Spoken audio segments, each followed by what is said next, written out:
gördük aziz tamaşaçılar, aziz Facebook ve Adna Klasik dostları. Ben sizin için şöyle bir video fragment çekmek istedim. Sizin vaktinizi 10 dakikada olsa belə alırım. Allah sizlerden razı olsun. Su özünüz bilirsiniz ki hayat ramzidir. Su olmasa hayat olmaz. Ona göre su başlıqdır. Ben ahaliye hizmet edirəm. Bak bu texnikamdan.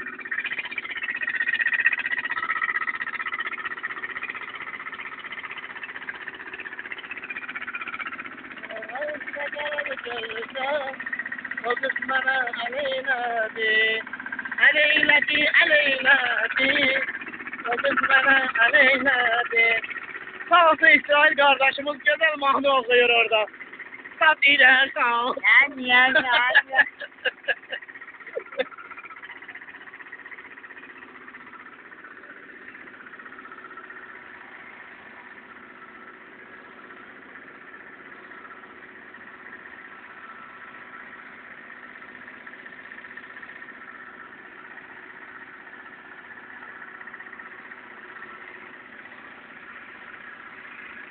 Bu texnikanın taktikləridir.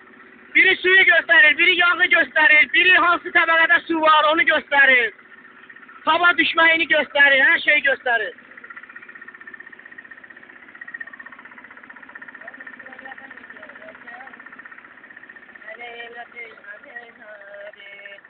Karıman üstüne gelen gözler, aleyledi, aleyledi.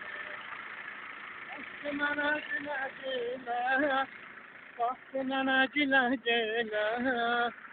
aleyledi, aleyledi, o kısmana aleyledi.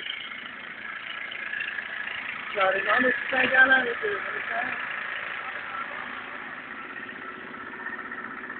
Bu hediyesidir. Allah ona hayır versin. Zanlara dayan bir oğlandı. Ona göre gelmişim ona kuyu gazım ona su vereyim.